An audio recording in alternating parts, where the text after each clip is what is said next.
Bismillahirrahmanirrahim. Assalamualaikum warahmatullahi wabarakatuh.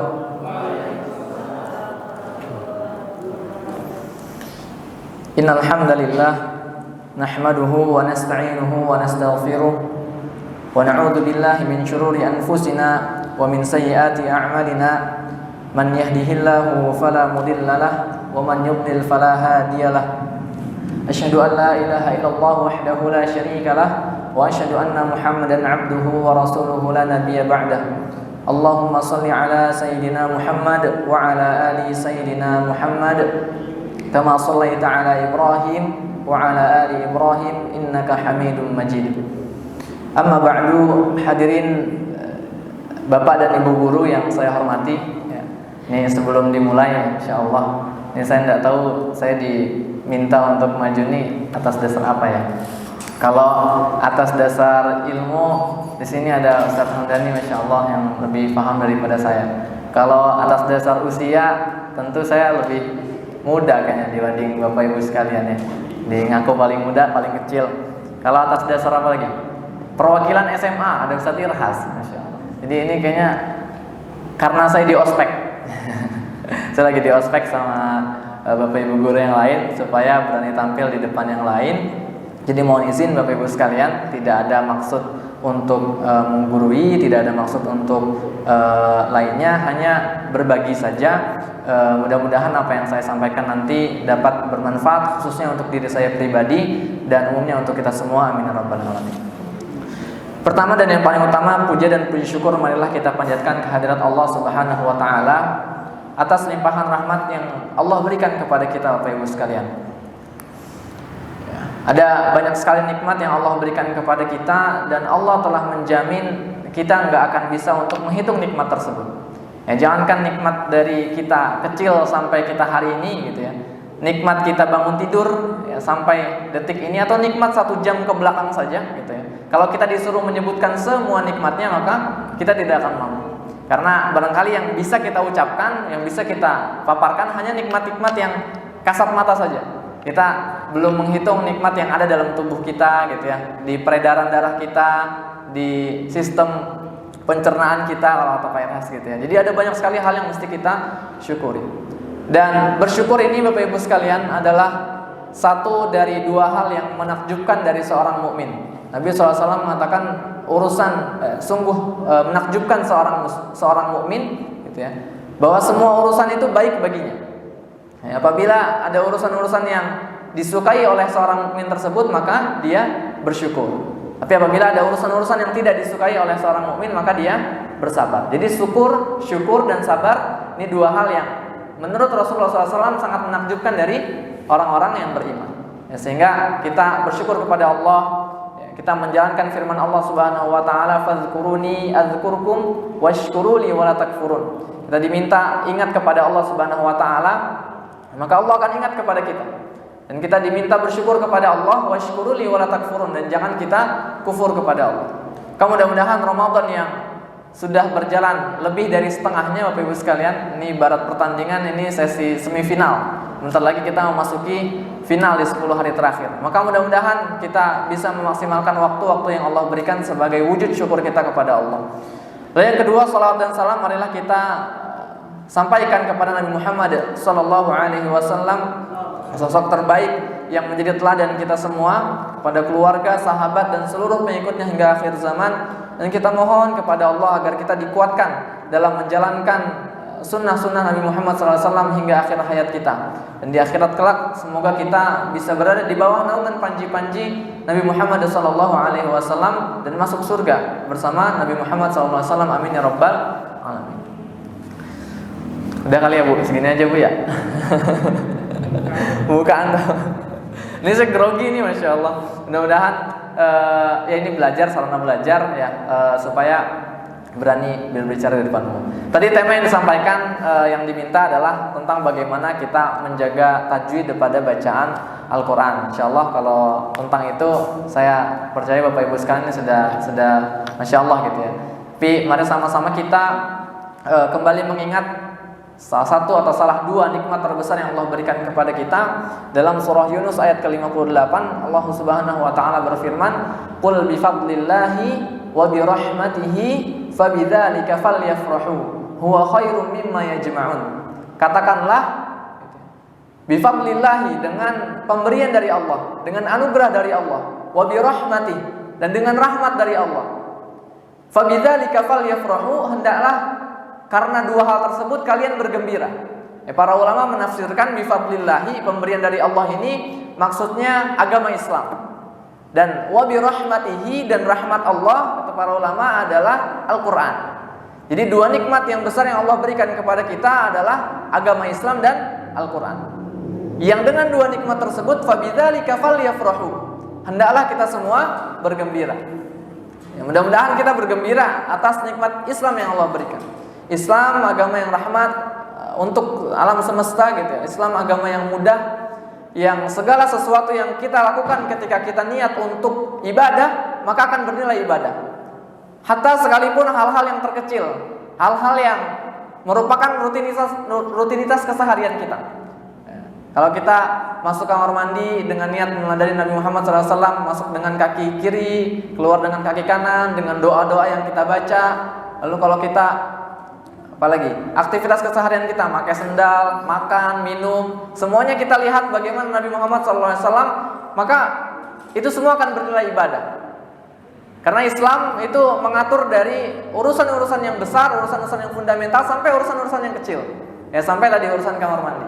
Dan ini Bapak Ibu sekalian merupakan bukti bagaimana umat Islam itu mencintai Nabi Muhammad SAW. Bagaimana para sahabat dahulu itu betul-betul mencintai Nabi Muhammad SAW.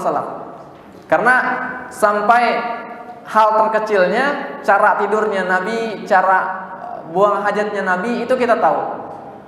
Mungkin kita bisa tanyakan kepada orang-orang yang mengaku cinta kepada orang lain gitu ya. Itu tahu nggak gimana cara dia makan? Tahu nggak gimana cara dia minum, cara dia tidur? Ada orang yang mungkin mengagumi, mengidolakan satu sosok tertentu. Apakah dia sampai tahu sedetail itu tentang orang yang dia cintai? Tapi umat Islam dengan riwayat-riwayat yang datang itu mengetahui bagaimana cara Nabi Muhammad SAW beraktivitas keseharian, dari urusan-urusan yang sangat urgent sampai urusan-urusan yang kecil. Itu pertama nikmat yang mesti kita syukuri, yaitu nikmat Islam. Karena tidak semua orang itu diberikan nikmat Islam oleh Allah Subhanahu wa taala. Kemarin di kajiannya Ustaz Sofwan ya di pesantren kita SMA, bahwa seseorang itu lahir fitrah semuanya, yang membawanya dia ke dalam Islam atau ke dalam Nasrani atau ke dalam Majusi adalah orang tuanya. Maka alhamdulillah kita semua, mungkin ya barangkali mayoritas kita itu lahir dalam keadaan orang tua yang Islam. Ya, sehingga sampai hari ini kita masih bisa memeluk Islam. Alhamdulillah. Mungkin di satu sisi kita agak iri gitu ya dengan para mu'alaf gitu ya, orang-orang yang dahulunya di luar Islam lalu kemudian masuk Islam, dan ternyata amal solehnya lebih bagus, ternyata keimanannya lebih bagus, ternyata keilmuannya lebih bagus gitu. Mungkin dalam hati kita, kenapa dulu kita lahirnya kalau selain muslim terus nanti masuk Islam gitu ya, barangkali kita jadi kayak gitu juga gitu. Ternyata kayaknya belum tentu Bapak Ibu sekalian ya. Belum tentu kalau kita dilahirkan dalam keadaan di luar Islam, dilahirkan dalam keadaan non muslim, lalu kita bisa menjemput hidayah yang Allah berikan. Belum tentu kita cepat gitu ya menyambut ya hidayah Allah untuk masuk Islam. Jangan-jangan kalau kita dilahirkan dalam keadaan non muslim, lalu karena kerasnya hati kita, karena kesombongan kita untuk menerima kebenaran, maka naudzubillah kita wafat dalam keadaan non muslim juga. Sedangkan orang-orang yang wafat dalam keadaan non muslim itu ancamannya neraka. Innahu may yusyrik billah faqad harramallahu 'alaihi al-jannah wa ma'wahu an-nar wa ma lidh-dhalimina min ansar. Ya. Dan orang-orang yang musyrik gitu, orang-orang yang menyekutukan Allah Subhanahu wa taala, dia diharamkan dari surga dan tempatnya adalah di neraka. Wa ma lidh-dhalimina min ansar, dan tidak ada penolong bagi orang-orang yang zalim. Mudah-mudahan kita semua bisa menjaga nikmat Islam yang Allah berikan. Dan yang kedua, Bapak Ibu sekalian, nikmat yang mesti kita syukuri adalah nikmat Al-Qur'an. Al-Quran petunjuk hidup manusia secara umum maupun petunjuk hidup manusia secara khusus, yaitu orang-orang yang beriman dan bertakwa. Makanya dalam surah Al-Baqarah Allah katakan hudal lil muttaqin ujungnya kan. Terus di Al-Baqarah ayat 185 tentang turunnya Al-Quran di bulan Ramadan, Allah katakan hudal linnas. Artinya Al-Quran itu betul-betul bisa menjadi petunjuk bagi orang-orang manusia secara umum maupun orang-orang bertakwa secara khusus. Nah, kemarin sudah disinggung oleh Ustaz Sukardi gitu ya, bahwa beliau kan Ustaz beneran ya, kalau saya baru belajar jadi Ustaz. Mudah-mudahan bisa jadi calon Ustaz, karena kalau jadi calon pengantin belum pantas kayaknya ya, insyaallah. Iya. Jadi sampai mana tadi itu ya. Jadi beliau menjelaskan tentang Al-Quran gitu ya. Salah satu ibadah khas di bulan Ramadan adalah membaca Al-Quran. Karena memang bulan Ramadan adalah bulan diturunkannya Al-Quran. Allah Subhanahu wa taala berfirman, "Syahrul Ramadan alladzi unzila fihi Al-Quran hudal linnasi wa bayyinatin minal huda wal furqan." Bulan Ramadan adalah bulan diturunkannya Al-Quran ya. Hudal linnas, petunjuk bagi manusia, wa bayyinat, dan penjelas-penjelas minal huda wal furqan, dari petunjuk-petunjuk itu dan juga dari pembeda antara yang hak dan yang batil. Lalu di surat-surat yang kita juga sudah hafal, di surah Al-Qadr ya, Allah Subhanahu wa taala berfirman, "Inna anzalnahu fi lailatul qadr." Sesungguhnya telah kami turunkan Al-Qur'an itu di malam Lailatul Qadar. "Wa ma adraka ma Lailatul Qadr?" Dan tahukah kalian apa itu malam Lailatul Qadar? Lalu dijawab langsung oleh Allah Subhanahu wa taala, "Lailatul Qadri khairun min alfi syahr." Malam Lailatul Qadar itu malam yang lebih baik dari 1000 bulan. Ini di antara hikmahnya adalah bentuk kebaikan Allah Subhanahu wa taala mengajarkan ilmu kepada kita. Allah ngasih pertanyaan, lalu di ayat setelahnya langsung Allah jawab. Ini berarti Allah Maha baik kepada kita. Jadi kita nggak mesti capek-capek mikir apa ya Lailatul Qadar ya. Kalau guru kita ngasih pertanyaan ke siswa, ada jawabannya nggak, Bu? Nggak ada ya. Kalau ada mah bukan soal namanya ya. Tapi ini Allah mengajarkan ilmu kepada kita tentang apa itu malam Lailatul Qadar. Ternyata Lailatul Qadar itu adalah malam yang lebih baik daripada 1000 bulan. Jadi bulan Ramadan bulan diturunkannya Al-Quran. Terus juga kemarin disinggung kembali oleh Ustaz Sukardi bahwa malaikat Jibril itu mendatangi Nabi Muhammad SAW di setiap harinya di bulan Ramadan, di setiap malam. Ya, karena di riwayatnya Nabi Muhammad SAW bersama malaikat Jibril itu mengkhatamkan Al-Quran di setiap bulan Ramadan 1 kali. Sampai pada tahun wafatnya Nabi Muhammad SAW itu dikhatamkan 2 kali. Ini menunjukkan bahwa di dalam bulan Ramadan kita memang disunahkan, sangat dianjurkan untuk memperbanyak bacaan Al-Quran. Memperbanyak bacaan Al-Quran, diulang-ulang ya. Kita berusaha minimal mengkhatamkan 1 kali. Sehingga kalau harus khatam 1 kali berarti 1 hari 1 juz gitu ya. Berarti kalau dibagi 5 lagi 2 lembar gitu ya. Subuh 2, zuhur 2, asar 2, maghrib biasanya udah kekenyangan lontong sama biji salak, jadi nggak baca biasanya. Berarti habis tarawih digas jadi 4 lembar gitu ya. Nah, itu bisa kita kejar insya Allah. Nah, para ulama kita itu mencontohkan Bapak Ibu sekalian memperbanyak bacaan Al-Quran di bulan Ramadan. Ya banyak asar-asarnya di kitab-kitab para ulama. Yang paling masyhur ulama yang kita cintai Al-Imam Asy-Syafi'i itu menghatamkan Al-Quran sebanyak berapa kali Bapak Ibu? Sebanyak 60 kali dalam bulan Ramadan. 60 kali berarti satu hari bukan 2 juz, tapi 1 hari 2 kali gitu ya. 1 hari 2 kali. Ini kayaknya kalau kita bandingin sama kita ditambah agenda-agenda bukber kita yang banyak gitu ya, ini kayaknya kita nggak nyampe 60 kali. Ya, tapi ulama kita mencontohkan memperbanyak. Jadi kita kejar yang kita mampu, sebanyak yang kita bisa. Ya, kenapa kemudian para ulama kita itu membaca Al-Quran dengan begitu banyak ya, dengan berulang-ulang ya, jawabannya yang pasti karena mereka semua tahu keutamaan membaca Al-Quran, dan mereka mengimani keutamaan tersebut dengan iman yang sangat kuat. Nah, kalau saya gitu ya, kita mungkin cuma tahu aja keutamaannya, tapi keimanannya gitu ya nggak menyambut dengan bacaan yang banyak gitu. Jadi mungkin bacanya ya udah ala kadarnya, insyaallah. Mudah-mudahan Allah kasih hidayah buat saya pribadi biar baca Qurannya lebih banyak. Di antara faidah atau keutamaan dalam membaca Al-Quran kan Allah jelaskan dalam surah Fatir ayat 29 kalau nggak salah ya Ustaz Hamdani. Allah Subhanahu wa taala berfirman, "Innal ladzina yatluna kitaballah wa aqamas shalah wa anfaqu mimma razaqnakum sirran wa 'alaniyah yarjuna tijaratan lan tabur liyuwaffiyahum ujurahum wa yazidahum min fadlih." Ya, bahwa sesungguhnya orang-orang yang membaca kitab Allah, membaca Al-Quran ya, dan amalan lainnya di situ disebutin mengerjakan sholat dan juga menginfakkan hartanya baik sembunyi-sembunyi maupun terang-terangan, itu mereka semua sedang mengharapkan perniagaan kepada Allah, perniagaan yang gak akan pernah merugi gitu. Kita kalau jualan apapun pasti peluang ruginya ada ya Bapak Ibu ya. Jualan apa misalnya, jualan frozen saya promosi nih Bapak Ibu ya. Insyaallah di masjid nggak boleh ya. Iya. Jadi perniagaan apapun ada kemungkinan untung, ada kemungkinan rugi. Tapi kalau kita baca Al-Quran, maka itu perniagaan yang nggak akan pernah rugi. Kemudian Allah akan menyempurnakan pahalanya, ya Allah akan menambah keutamaan yang Allah berikan. Dalam hadis juga Nabi SAW menyuruh kita, memerintahkan kita untuk membaca Al-Quran. Kata Nabi, "Iqra'ul Qur'an fa innahu ya'ti yaumal qiyamah syafi'an li ashabi." Bacalah Al-Quran karena sungguhnya dengan membaca Al-Quran ini Al-Quran akan datang di hari kiamat sebagai syafaat bagi yang membacanya. Sama seperti yang kemarin saya suka disampaikan, bahwa kita nggak pernah tahu Bapak Ibu sekalian amalan mana yang nanti menyelamatkan kita, gitu ya. Maka ketika ada peluang, kata Nabi SAW, bahwa Quran ini bisa datang ke kita untuk menjadi syafaat, maka kita kejar, ya, kita baca, terlebih di bulan Ramadan, bulan yang penuh berkah ini. Mudah-mudahan kita bisa mendapatkan syafaat nanti di yaumul akhir kelak, dan kita bisa selamat di hari yang tidak ada naungan selain naungan Allah, tidak ada penyelamat selain Allah Subhanahu Wa Taala. Nah, dengan izin Allah nanti Al-Quran bisa datang kepada kita menjadi syafaat kalau kita rajin membacanya.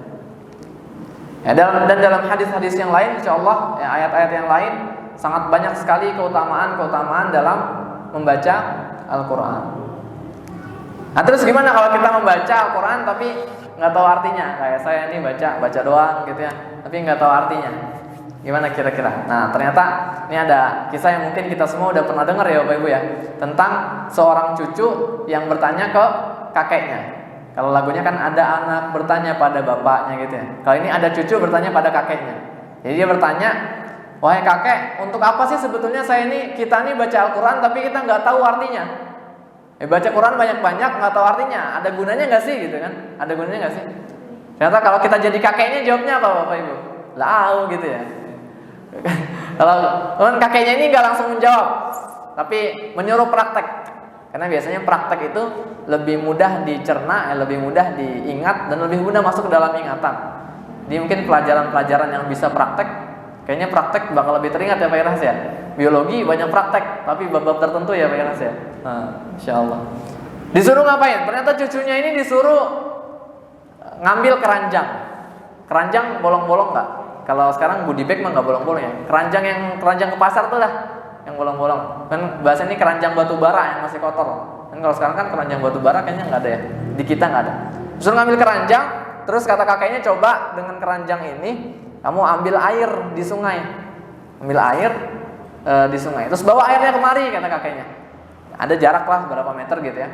Jadi suruh ngambil, terus cucunya pergi ke sungai. Ambil air pakai keranjang, pas dibawa ke kakeknya, kira-kira gimana keadaannya Bapak Ibu? Airnya habis. Kata kakeknya, "Kamu kurang cepet." Ya, ulang lagi. Ya. Bolak-balik sampai udah cepet banget gitu. Tetap aja sampai di depan kakeknya airnya habis. Gitu ya. Kayaknya pesimis nih, kayaknya nggak pakai keranjang, harus pakai ember dah gitu. Atau pakai gayung kalau nggak gitu. Ya, kata kakeknya lebih cepet lagi, terus berulang-ulang sampai akhirnya udah capek dah. Capek. Tapi kalau puasa belum boleh minum, capek ya. Capek, terus suruh duduk. Ya. Jadi apa kayak ini maksudnya kayak gitu ya? Kata kakeknya, "Coba lihat di keranjangnya. Ya, ingatkah tadi ketika saat kamu belum mengambil air di sungai, keadaan keranjangnya seperti apa? Ternyata keranjangnya dalam keadaan kotor. Akan tetapi ketika telah dipakai untuk mengambil air bolak-balik, ternyata keranjangnya menjadi bersih." Nah, seperti itulah Al-Quran ya. Walaupun kita nggak tahu artinya, Al-Quran bisa merubah kita karena kelembutan hati. Makanya kadang-kadang kalau taraweh gitu ya, imamnya baca yang panjangan dikit yang kita nggak hafal ayatnya, itu kalau kita punya iman gitu ya, kemudian hati kita bersih, itu enak aja ngalir gitu ya. Kurang lebih kebayang lah, pokoknya ya ayyuhalladzina amanu, oh berarti orang-orang yang beriman gitu ya. Ya innalladzina kafaru, berarti orang-orang kafir. Ada kata-kata nar, berarti neraka. Terus kita ngebayangin tuh. Ada kata-kata jannah, berarti surga gitu. Jadi Al-Quran walaupun kita nggak tahu artinya, nggak tahu artinya aja, itu bisa merubah kita. apalagi kita tahu artinya. Ibaratnya mungkin kalau kita tahu artinya tuh keranjang-keranjang yang tadi bolong itu dia tutup tuh, jadi kita bisa dapat airnya. Nah, airnya justru akan bermanfaat untuk banyak hal lagi. Jadi Al-Quran itu bisa merubah orang yang dahulunya mungkin seorang yang sangat buruk, lalu kemudian dia kenal Al-Quran, dia belajar, dia akan menjadi seorang pembesar juga. Khiyarukum fil jahiliyah, khiyarukum fil Islam idza faquhu. Ya, orang-orang yang pembesar, orang-orang yang dihormati, yang dimuliakan di masa jahiliyahnya, terus dia hijrah ke dalam Islam, terus dia belajar gitu ya, maka dia juga akan menjadi orang mulia dalam Islam. Syaratnya idza faquhu, dengan syarat dia faqih terhadap agama, faqih terhadap ilmu. Artinya dia belajar Al-Quran. Teringat salah satu kisah Imam Fudail bin Iyad. Ini juga mungkin kisahnya masyhur di Bapak Ibu sekalian sudah pernah gitu ya. Ini saya ceritain ulang aja. Bahwa Fudail bin Iyad ulama tabi'in kalau nggak salah ya, tabi'in atau tabi'in ulama gitu ya pada zamannya. Itu dahulunya itu adalah seorang perampok, ya seorang penjarah lah ibaratnya gitu ya. Dahulu sebelum menjadi ulama. Sehingga kalau ada orang yang ketemu dia pasti dibunuh, ya, atau paling enggak dibegal lah ya. Dibegal tapi nggak boleh ngelawan, karena kalau ngelawan kita yang masuk penjara ya. Ya, pembegal gitu ya, suka nodong gitu ya, suka mencuri, suka merampok. Sampai suatu saat Imam Fudail bin Iyad ini mau melakukan aksinya di sebuah rumah. Dia manjat, udah manjat pagar. Ya. Cuman kayaknya pagarnya nggak ada kaca beling-belingnya tuh, nggak ada ya, jadi bisa manjat. Karena kalau ada susah juga gitu. Manjat, lalu kemudian pas mau nyolong gitu ya, pas mau ngambil, ternyata dengar ada yang baca Quran. Dengar satu ayat, ayatnya ada di surat Al-Hadid, ayat berapa belas gitu ya. Bunyinya, A'udzubillahi minasyaitonirrajim, alam ya'ni lil ladzina amanu an takhsha'a qulubuhum li dzikrillah wa ma nazala minal haqq. Yang artinya, belum tibakah waktunya untuk kalian wahai orang-orang yang beriman untuk lebih khusyuk ketika beribadah kepada Allah, untuk lebih khusyuk ketika membaca wa ma nazala minal haqq, apa yang turun kebenaran kepada kalian. Jadi direnungi banget sama Imam Fudail bin Iyad. Jadi orang zaman dulu perampoknya aja ngerti bahasa Arab ya. Malu nih saya ya. Dulu penjara ngerti bahasa Arab. Jadi ngerti Al-Quran yang dibaca. Alam ya'ni lil ladzina amanu an takhsha'a qulubuhum li dzikrillah. Belum tibakah waktunya untuk kalian ya lebih khusyuk ketika mengingat Allah Subhanahu wa taala ketika beribadah. Direnungkan oleh Imam Fudail bin Iyad, lalu kemudian tersentuh hatinya, lalu kemudian bertaubat. Setelah itu dia nangis ke masjid gitu ya. Di masjid nangis, suaranya kenceng. Orang-orang yang datang ke masjid ngelihat itu siapa? Oh, Fudail bin Iyad, kabur gitu. Padahal Fudail bin Iyad lagi merasakan taubat. Ya, setelah itu maka belajar gitu ya, mengenal Islam, lalu beliau menjadi ulama pada zamannya. Lihat bagaimana Al-Quran Bapak Ibu sekalian itu bisa mengubah orang yang buruknya bukan main gitu ya, menjadi seorang ulama besar. Nah, saya yakin kita semua di sini mudah-mudahan tidak seburuk perampok ya. Tapi sudahkah Al-Quran kemudian bisa mengubah kita menjadi lebih baik? Mudah-mudahan ini motivasi buat kita semua biar Al-Quran nilai-nilainya bisa kita jalankan. Nah, baik.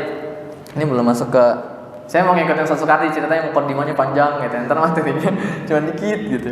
Tapi Masya Allah bermanfaat kalau yang kemarin. Kalau yang ini mudah-mudahan aja. Baik Bapak Ibu sekalian, insya Allah nanti kita akan memasuki 10 hari terakhir, sebentar lagi 10 hari terakhir yang biasanya kita lebih gaspol. Alhamdulillah salah satu nikmat yang kita syukuri adalah kita diberikan liburan lebih awal gitu ya. Jadi bisa memaksimalkan mudik.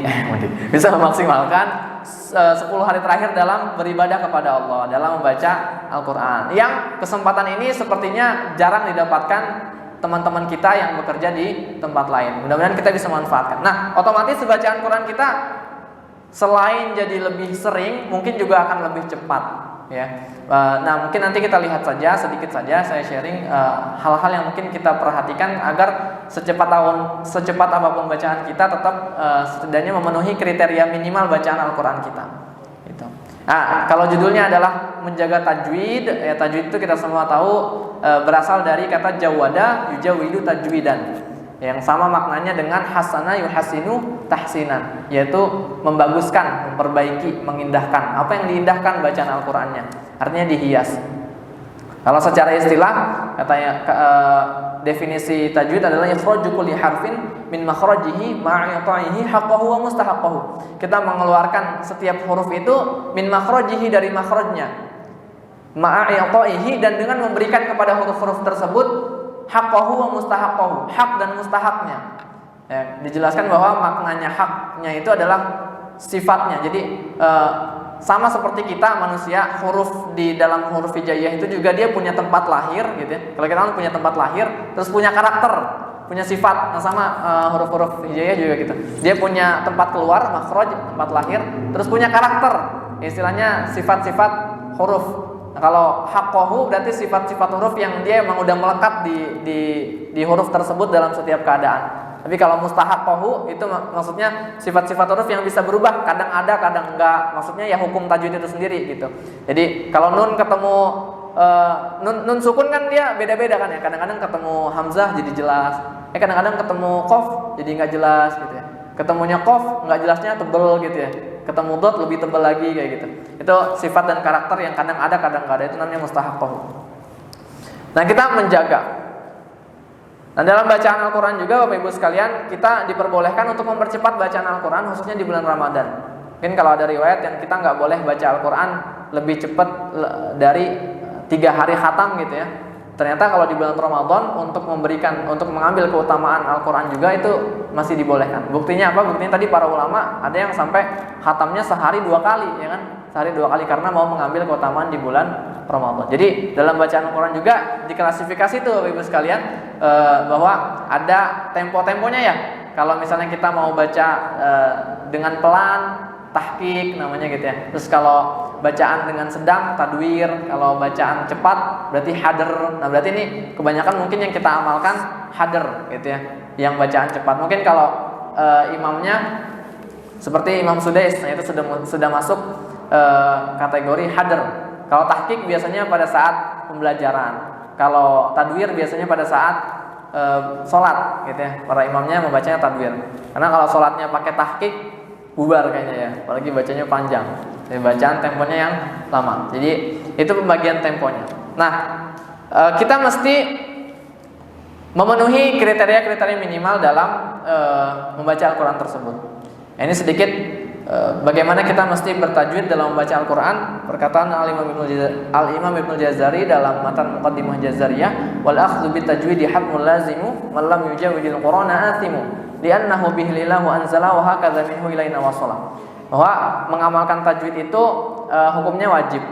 Barang siapa yang tidak bertajwid dalam membaca Al-Quran, athim, dia berdosa. Tapi di sini diberikan penjelasan lagi bahwa yang berdosa adalah kalau dia merubahnya itu perubahan yang sampai merubah makna dan dengan sengaja. Nah, jadi kayaknya mudah-mudahan kita jangan sampai setelah dengar ini jadi nggak pede nih, nggak jadi baca Quran dah, ntar kalau salah jadi berdosa gitu ya. Maksudnya yang berdosa adalah kalau perubahannya sampai mengubah makna terus dengan sengaja. Kalau nggak sengaja mudah-mudahan Allah maafkan. Gitu. Nah, apa saja yang dia bisa mengubah makna? Kriterianya kan sebutannya kan lahan jali ya Bapak Ibu ya.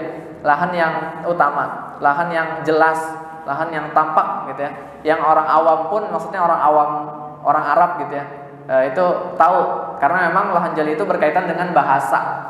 Ya berarti ada 3. Yang pertama itu merubah atau mengganti huruf gitu ya. Jadi yang tadinya misalnya ba jadi fa, wa jadi fa jadi wa. Nah itu ini mudah-mudahan kita jarang. Tapi kalau misalnya lagi kecepatan gitu baca kita ya, bacaan kita, atau tambah lagi ngantuk gitu ya, titik yang tadinya 2 kelihatan cuma 1, itu hati-hati tuh. Jadi itu kesalahannya bisa merubah makna kalau hurufnya berubah. Yang kedua, menambah atau mengurangi huruf. Menambah atau mengurangi huruf. Walaupun huruf mad. Jadi kalau misalnya ada wawunya di depan, wa may ya'mal misqala misalnya, kita bacanya cuma may ya'mal misqala, nah berarti itu maksudnya kesalahan bahasa karena hurufnya ada yang hilang.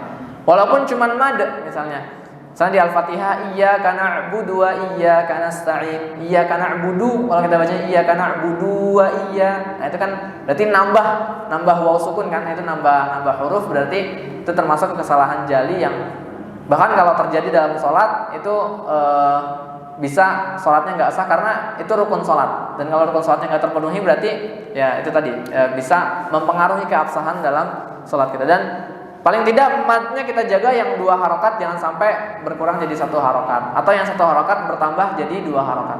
Tapi kalau yang 2 nggak sengaja bacanya jadi 3, 4 atau 5 itu nggak terlalu masalah. Atau yang harusnya 4, 5, 6 terus gitu.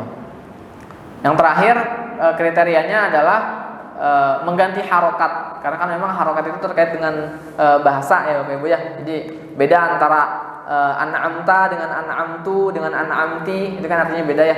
Jadi kita mesti ini juga. Ya, contohnya tadi huruf-huruf tuh kalau berubah kayak alhamdulillah jadi alhamdulillah, itu artinya yang harusnya segala puji jadi segala kehancuran gitu kan. Itu artinya bisa berlawanan. Iyyaka dengan tasdid dengan iyyaka tidak dengan tasdid, itu artinya juga berlawanan. Kalau iyyaka kita hanya menyembah kepada Allah gitu ya. Tapi kalau iyyaka tuh kata para ulama salah satu nama dewa matahari gitu. Jadi kita nyembahnya ke yang lain tuh, kalau misalnya diucapkan dengan keimanan. Jadi begitu pentingnya. Terus mat juga kan, contohnya aja di huruf lam ya. Lam kalau ada matnya sama nggak ada matnya itu kan artinya beda ya Bapak Ibu ya. Kalau lam yang 2 harokat, la artinya tidak. Tapi kalau la yang 1 harokat artinya apa ya, kayak menekankan pasti gitu. Wal asr innal insana lafi khusr. Demi masa, innal insana sungguhnya manusia itu lafi khusr, pasti dia dalam keadaan rugi. Lafi khusr, la-nya pendek. Tapi kalau innal insana lafi khusr, sungguhnya manusia itu tidak dalam keadaan rugi. Jadi artinya bertolak belakang. Nah, mudah-mudahan ini kriteria minimal Bapak Ibu sekalian dalam kita membaca Al-Quran di bulan Ramadan. Kita jaga huruf-hurufnya, kita jaga harokatnya, kita jaga panjang pendek minimalnya ya, supaya tidak terjadi kesalahan-kesalahan yang merubah makna. Adapun bacaan-bacaan yang lainnya, kalau misalnya kita masih bisa menjaga, itu sangat baik ya, karena kata Imam Al-Jazari lanjutannya wa huwa ayyadun hilyatut tilawati wa zinatul adai wal qiraati. Dan tajwid itu juga dia penghias dalam tilawah. Nah, hilyatut tilawah wa zinatul ada ya. Dan keindahan dalam ada itu kalau kita lagi ngambil sanad gitu ya, baca di depan guru kita, itu tajwid menjadi bahkan dikatakan para ulama qiraat itu wajib kalau misalnya kita lagi baca di depan guru kita menjaga sifat-sifat penghias gitu. Kemudian kata Imam Al-Jazari lanjutannya wa huwa ya'ta'ul hurufi haqqaha wa min sifatillaha wa mustahaqqaha. Dan juga tajwid itu dia memberikan kepada setiap huruf tadi hak dan mustahaknya. Jadi sifat-sifatnya kita penuhi. Jadi sifat-sifat itu juga ada sifat-sifat wajib, ada sifat-sifat penghias. Sifat-sifat wajib biasanya itu ada di huruf-huruf yang dia punya teman atau punya kembaran, kayak misalnya shad sama sin. Itu kan mirip banget ya Bapak Ibu ya. Lahirnya dari tempat yang sama, tapi ada salah satu karakternya yang beda gitu. Shad itu punya karakter tebal, sin itu punya karakter tipis. Nah, kalau kita baca sin dengan tebal akan jadi shad. Kalau kita baca shad dengan tipis akan jadi sin. Nah, itu berpotensi merubah makna. Walaupun kalau di Al-Fatihah kalau kita bacanya ihdinas siratal mustaqim itu masih ada toleransi lah, karena ada riwayat lain yang memakai sin. Seperti itu. Kemudian waraddu kulli wahidin li aslihi wa lafdhu fi nadhirihi kamitslihi. Dan tajwid itu juga adalah kita mengembalikan huruf kepada asalnya, maksudnya makhrajnya. Kalau tadi sifat itu ada 2 ya, sifat wajib sama sifat penghias. Kalau sifat wajib berarti kita wajib tepati, kalau penghias berarti kalau ditinggalkan pun sebenarnya nggak begitu masalah gitu ya. Tapi kalau waraddu kulli wahidin li aslihi itu mengembalikan kepada aslinya, kepada makhrajnya, itu wajib. Karena beda makhraj otomatis beda huruf. Terakhir walafdhu fi nadhirihi kamitslihi, dan juga lafaz-lafaz yang sama sebisa mungkin kita baca dengan cara yang sama. Berarti kalau kita di awal sudah mengambil mat arid disukun misalnya kan bisa pilih ya, bisa 2, bisa 4, bisa 6. Nah, biar cepat biasanya kita ngambil yang 2 harokat. Nah, berarti kalau di awal kita udah ngambil 2 harokat, otomatis di ayat-ayat berikutnya juga 2 harokat. Mengamalkan ini pesannya Imam Ibnu Jazari wal lafzu fi nadhirihi kamitslihi, dan lafaz-lafaz yang sama itu dibaca dengan yang semisal. Terus juga mat jaiz, mat wajib kalau udah diambil berapa harokat gitu ya, maka akan kita ambil sama juga seperti itu. Nah, kemudian terakhir, enggak terakhir, 2 bait lagi. Ini waktunya tinggal sedikit. Mukammalan min ghairi ma takallufi bi lutfi fi nutqi bila ta'assufi. Bahwa tajwid itu kita membaca Al-Qur'an dengan mukammal ya, dengan disempurnakan. Ya. Mukammalan min ghairi ma takalluf, bukan tidak dengan takalluf, maksudnya tidak berlebih-lebihan, tidak memberat-beratkan, bi lutfi dalam pengucapannya. Finutki bila ta'assufi, juga tidak dengan ta'assuf, artinya tidak dengan serampangan. Jadi cepet-cepet banget, berat-berat banget, diberat-beratkan juga enggak, dicepet-cepetin banget juga enggak. Maksudnya dicepet-cepetin tuh asal mulutnya gerak doang gitu ya. Walaupun itu boleh juga, tapi buat sendiri. Tapi kalau buat diperdengarkan nggak boleh. Nah, itu tajwid. Nah, terakhir walaisa bainahu wa baina tarkihi illa riyadatu mri'in bi faqihi. Dan tidak ada bedanya orang-orang yang belajar tajwid atau tidak illa riyadatu mri'in bi faqihi, kecuali dia berlatih, ya melatih lisannya. Jadi ini pesan untuk kita semua untuk lebih melatih bacaan Al-Quran kita dengan melenturkan lisan kita dengan sering membaca. Ya kalau Allah mungkin di Ramadan tahun ini mungkin masih ada bacaan-bacaan yang kita kurang bisa gitu ya. Kemudian ada tanda-tanda yang kita nggak kenal, tanda wajib itu bacanya gimana ya, lata mana gitu kan, atau tanda bulat kecil itu maksudnya apa. Nah, mudah-mudahan kita belajar ke depannya supaya di tahun depan Ramadan berikutnya kita bisa baca dengan tempo mungkin yang dengan kecepatan yang bertambah pun bacaan kita bisa tetap benar. Baik Bapak Ibu sekalian, jadi intinya yang pertama kita mesti bersyukur dengan nikmat Al-Quran. Yang kedua, dengan kita mempercepat dan memperbanyak bacaan Al-Quran, itu ada banyak keutamaan dan ada yang mesti kita jaga. Minimal harokatnya nggak berubah, ya, hurufnya nggak hilang atau bertambah, dan juga hurufnya nggak berubah. Tapi membaca Al-Quran kalau ada yang masih terbata-bata itu juga akan mendatangkan 2 pahala gitu ya. Yang mahir insya Allah akan bersama malaikat yang mulia lagi taat. Kita mohon ampun kepada Allah Subhanahu Wa Taala atas bacaan-bacaan yang mungkin tanpa sengaja kita baca dengan bacaan yang salah dan kesalahan yang jali tadi, kesalahan yang fatal. Ya semoga Allah mengampuni. Makanya kalau di doa khatmil Quran tuh terakhir yang Qurannya mungkin agak gede, yang doanya panjang itu ada tuh. Ya Allah maafkanlah kami dari idgham yang tidak diidghamkan, dari mad yang tidak dimadkan, dari ikhfa yang tidak diikhfakan. Itu doanya bagus-bagus banget ya, Masya Allah. Mudah-mudahan Bapak Ibu sekalian bisa memotivasi kita semuanya, khususnya saya pribadi, untuk lebih semangat dengan Al-Qurannya. Nah, ini mungkin nama saya ditaruh di hari kedua nih, Masya Allah. Besok ada ustadz-ustadz yang lain. Itu tujuannya untuk membenarkan ya Ustadz ya. Barangkali ada penyampaian saya yang salah, itu mohon sekali untuk diluruskan supaya bisa jadi masukan buat saya pribadi. Itu yang bisa saya sampaikan. Kalau ada yang kurang, saya mohon maaf. Kalau ada yang benar datangnya dari Allah Subhanahu Wa Taala, yang salah dari diri saya pribadi. Assalamualaikum warahmatullahi wabarakatuh.